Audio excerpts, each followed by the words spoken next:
जय हिंद दर्शकों, मैं हूं जितेंद्र दीक्षित। 4 PM महाराष्ट्र में आपका स्वागत है। दर्शकों, उद्धव ठाकरे वाली शिवसेना का एक नाम जो कि बड़ा ही मुखर है और जो बड़े ही आक्रामक तरीके से अपनी पार्टी का पक्ष रखता है, वो नाम है संजय राउत का। संजय राउत शिवसेना की तरफ से राज्यसभा में सांसद हैं और इसके अलावा बीते 34 सालों से शिवसेना के मुखपत्र सामना के वे कार्यकारी संपादक रहे हैं और उनके बयान अक्सर चर्चा में रहते हैं। संजय राउत एक ऐसे नेता हैं जो कि बीते 5 सालों से लगातार बीजेपी से लोहा ले रहे हैं और इन 5 सालों से पीछे भी जाएं, साल 2014 में जब देवेंद्र फडणवीस की सरकार बनी थी और उसके बाद जब शिवसेना भी उस सरकार में शामिल हो गई, तब भी लगातार संजय राउत बीजेपी के खिलाफ संपादकीय लिखते थे और बीजेपी को तमाम मसलों पर आड़े हाथों लेते थे। 2019 में जब बीजेपी और शिवसेना में अलगाव हुआ तो उसमें एक बड़ा कारण यह भी था, संजय राउत जिस तरह से शब्दों का इस्तेमाल करते थे अपने संपादकीयों में या अपने बयानों में, तो उसने उस कटुता को और ज्यादा बढ़ा दिया था। संजय राउत वो नेता भी है जो कि जब सरकार बनाने को लेकर कवायद चल रही थी, चुनाव नतीजे डिक्लेयर हुए थे और ये महाविकास आघाड़ी नहीं बनी थी, शिवसेना बीजेपी में फूट नहीं हुई थी, तब भी वो रोजाना बोलते थे कि मुख्यमंत्री तो शिवसेना का ही होगा। हर दिन सुबह सुबह उनके घर के बाहर प्रेस कॉन्फ्रेंस होती थी और ये लाइन वो जरूर बोलते थे और हुआ भी वैसा ही। और उसी साल उद्धव ठाकरे शिवसेना के मुख्यमंत्री बन गए। हालांकि अलग बात है कि बीजेपी के साथ नहीं, बल्कि कांग्रेस और एनसीपी के साथ।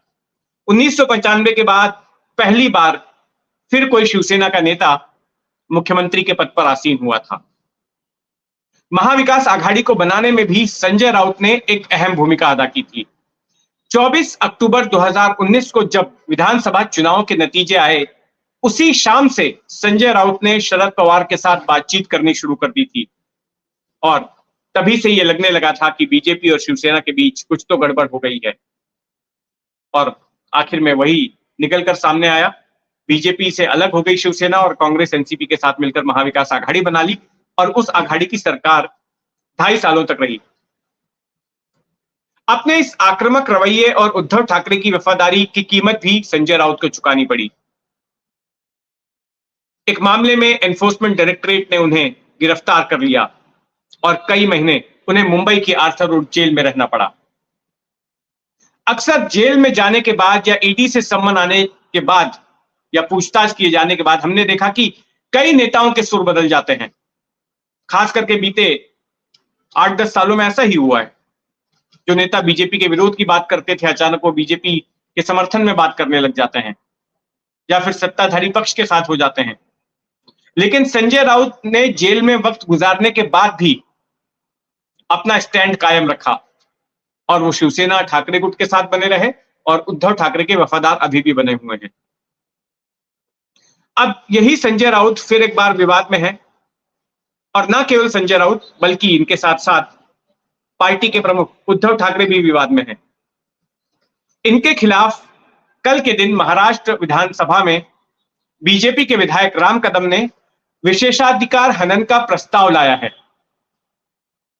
और इस प्रस्ताव को विधानसभा के स्पीकर ने अब विशेषाधिकार मामलों को देखने वाली कमेटी के सामने पेश कर दिया है कि उसकी अब जांच करेगी और फिर उसके बाद जो भी सजा तय होगी और ये पहले देखेगी कि क्या वाकई में विशेषाधिकार का हनन हुआ है या नहीं हुआ है, और उसके बाद अगर पाया जाता है दोषी संजय राउत को और उद्धव ठाकरे को, तो उनके खिलाफ सजा का ऐलान होगा। लेकिन ये पूरा मामला क्या है?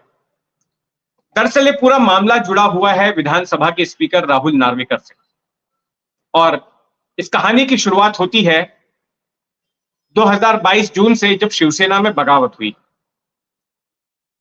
शिवसेना में एकनाथ शिंदे ने बगावत कर दी, पार्टी दो फाड़ हो गई। उसके बाद में विधानसभा स्पीकर के सामने दोनों ही गुटों ने अपने आप को असली शिवसेना बताया, शिंदे गुट ने भी और ठाकरे गुट ने भी। और दल बदल कानून के तहत दोनों ही गुटों ने सामने वाले गुट पर कार्रवाई करने की याचिका दायर की और कहा कि इन्होंने व्हिप का उल्लंघन किया है, इसके लिए इनके खिलाफ कार्रवाई होनी चाहिए।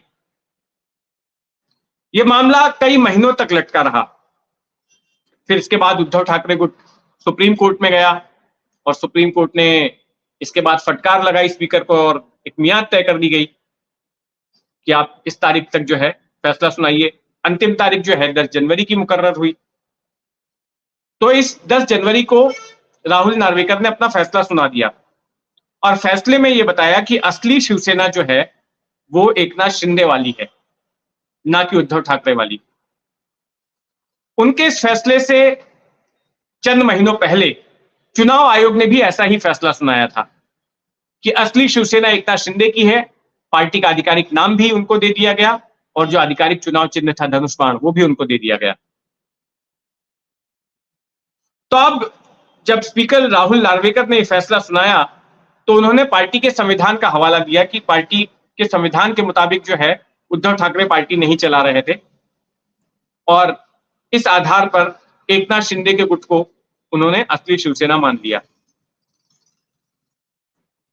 इससे उद्धव ठाकरे जाहिर तौर पर भड़क गए, संजय राउत भड़क गए और फिर कई सारे बयान दिए गए, सामना में संपादकीय लिखे गए जिसमें कि स्पीकर राहुल नार्वेकर को आड़े हाथों लिया गया और कई अपशब्दों का इस्तेमाल किया गया। इससे पहले भी संजय राउत जो है एक बार विधानमंडल को चोर मंडल कहकर बोल चुके थे और तब भी उनके खिलाफ विशेषाधिकार हनन की बात उठी थी। तब संजय राउत ने स्पष्ट किया था कि चोर मंडल तो दरअसल वो शिंदे गुट को बोल रहे थे, विधानमंडल को नहीं। लेकिन अब फिर से एक बार विशेषाधिकार हनन का मामला उठा है और इसमें अब आगे किस तरह की कार्रवाई होती है ये देखना दिलचस्प होगा कि मामला आगे किस तरह से बढ़ता है। वैसे उद्धव ठाकरे जो है वो विधानसभा के सदस्य नहीं है, उद्धव ठाकरे विधान परिषद के सदस्य हैं। तो उनके खिलाफ विधानसभा की ओर से कार्रवाई की जा सकती है स्पीकर की ओर से अगर उनको दोषी माना जाता है तो। हालांकि उद्धव ठाकरे ने जब मुख्यमंत्री के पद से इस्तीफा दिया था तब उन्होंने ये बात कही थी कि मैं विधान परिषद की सदस्यता से भी इस्तीफा दे रहा हूं, लेकिन उन्होंने ऐसा किया नहीं था। तो वो बने हुए हैं विधान परिषद के सदस्य। तो इस सिलसिले में आगे जो कुछ भी होता है उस पर हमारी नजर बनी रहेगी। आप भी अपनी नजर बनाए रखें 4 PM महाराष्ट्र पर। इस खबर के बारे में आपका क्या सोचना है, आपकी क्या राय है, कमेंट बॉक्स में जरूर लिखिएगा। और अगर आपने अब तक इस चैनल को सब्सक्राइब नहीं किया है तो सब्सक्राइब कर लें। जय हिंद।